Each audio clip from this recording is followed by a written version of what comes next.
Hey guys, welcome to another blog. আপনারা সকলে কেমন আছেন? আশা করি সকলে ভালো আছেন এবং সুস্থ আছেন। আমরাও সকলে ভালো আছি। সকাল সকালে এখন আদিমাকে সরি মা আদিকে পড়াচ্ছে, আর ওদের মধ্যে কি একটা তর্ক বিতর্ক লেগে গেছে। আর এদিকে না আমাদের চাল কুমড়ো আনা হয়েছে, এটা 6-7 কিলো মতো ওজনের। আমাদের বড়ি দেওয়া হবে বিউলির ডালের, তো তাই জন্য চাল কুমড়ো আনা হয়েছে। আর এদিকে না আমাদের কাতানগুলোকে ধার দেওয়া হয়েছে, এগুলো দিয়ে কাটা হয়েছে।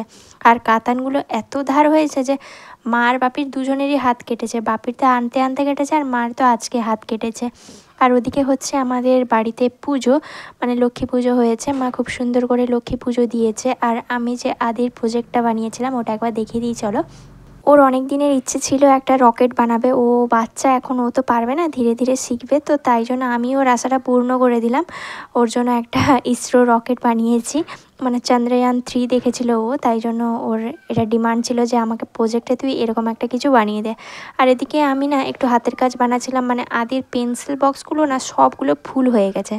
তো ও তার নিজের পেন্সিল রাখার জন্য বা পেন রাখার জন্য কিছুই খুঁজে পায় না। আর ওর সব কিছুটা পার্সোনালি দরকার হয়, আমি যেটা নেব ওর দরকার হয়। তো আমি ভাবলাম যে আমার কাছে কার্ডবোর্ড আছে, ওগুলো দিয়ে বানিয়ে দিই।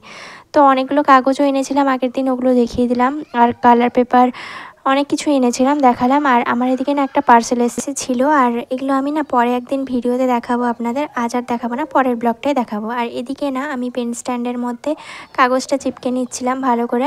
একটু হালকা কালার দিলাম, কারণ আমি যতগুলো কালার করেছি সবগুলোই ডিপ ডিপ করে। আর এখানে দেখুন আমার কাজটা কমপ্লিট হয়ে গেছে। এরপর আমি মানে ঝিনুক লাগিয়েছি। আমার পেন স্ট্যান্ডটা কেমন হলো আপনারা কিন্তু জানাবেন কমেন্ট করে। আর এদিকে দেখুন আমি মিক্সি নিয়ে এখন বসে গেছি, কারণ আমাদের বললাম না মানে বড়ি দেওয়া হবে, ওই জন্য ওগুলোকে পিসলাম। তারপরে এখন খেতে বসেছি আমরা, যেহেতু পুজো হয়েছে বাড়িতে, লক্ষ্মী পুজো, তো তাই জন্য আজকে আর ভাত হবে না, কারণ লক্ষ্মী ঠাকুরের কাছে আমাদের আজকে ধান পড়েছে।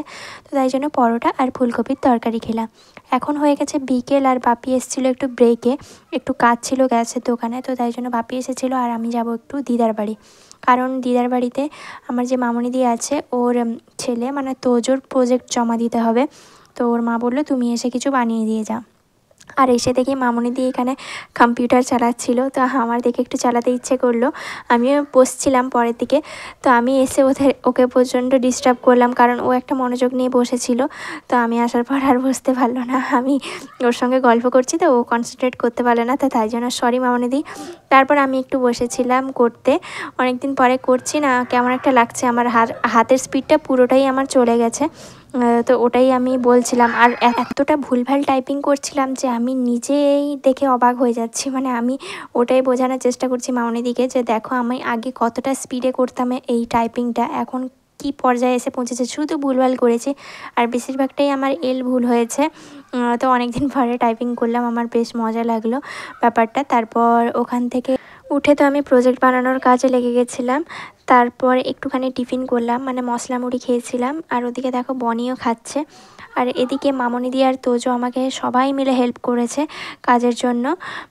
না হলে এত তাড়াতাড়ি আমি করতে পারতাম না, কারণ এই জিনিসগুলো না, এগুলো খুঁটিনাটি সব ছোট্টখাটো জিনিস হয়। যেরকম এই ছোটোখাটো ফুল বানানো, ওর মধ্যে একটা ডেকোরেশন করা, আর মোড়া, আঠা লাগানো, এগুলো অনেকটা সময় সাপেক্ষ ব্যাপার। অন্তত পক্ষে না হলেও 2-3 দিন লেগে যায়, কারণ আঠা শোকারও একটা ব্যাপার থাকে। তো তাই জন্য সবাই মিলে একসঙ্গে তাড়াহুড়ো করে কাজটা কমপ্লিট করতে পেরেছি। তারপর তো আমি কিছুতেই থাকবো না, না বলছিলাম, দুজন কাকিমা মিলে আমাকে ছাড়েনি। তো এখানে দেখো কাকিমা রুটি করছে, আর খেতেও বসে গেছিলাম আমি। একটা ভেজিটেবলের তরকারি ছিল, শসা ছিল, আর ছিল সুজি, রুটি।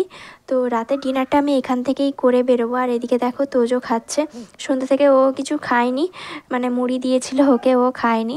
আর এদিকে দেখো বনি, ও না কিছুতেই ক্যামেরার সামনে আসতে চায় না। যখনই আমি ক্যামেরাটা অন করি ও দৌড়ে পালিয়ে যায়। তো তাই জন্য ওকে মানে আমি চালাকি করে ওর মাকে ফোনটা ধরেছিলাম, যেই ওর মা বলে দিয়েছে দেখো এই দেখো পালিয়ে যাচ্ছে, ওকে কিছুতেই ক্যামেরার সামনে আনা যায় না। তো তারপর আমি খাওয়া দাওয়া করে বেরিয়ে পড়েছিলাম। আর এদিকে দেখো কাকিমা দিদা এখনও খাচ্ছে, কারণ আমি যাব বলে তাড়াহুড়ো করে খেয়ে নিয়েছিলাম। আর এদিকে কাকিমা বলছে আমাকে কি দেখা যাচ্ছে? আমি বললাম হ্যাঁ তোমাকে দেখা যাচ্ছে। কাকিমা তো প্রথমে বিশ্বাস করতে পারেনি, আমি ছোট্টখাট্টো একটা ভিডিও করে নিয়ে নিয়েছি। কাকিমা বলছে আসছে কি দিয়ে, আমি বললাম হ্যাঁ আসছে। বলছে না না আসছে না। তো আমি এই ক্লিপটা নিয়েছি, কাকিমা হয়তো পরে দেখতে পাবে। আর এদিকে দেখো মামনি দিয়ে আমাকে ছাড়তে এসছে। আমি বলছি ঠান্ডা আজকে ভীষণ, তোমাকে বেরোতে হবে না বাইরে। আর কাকু আমাকে যাবে ছাড়তে বাড়িতে স্কুটি করে। আর এদিকে না কাকু অনেকগুলো গাছ নিয়ে এসেছিলো, চারা গাছ, ওর মধ্যে থেকে মামনিদি আমাকে কয়েকটা দিল।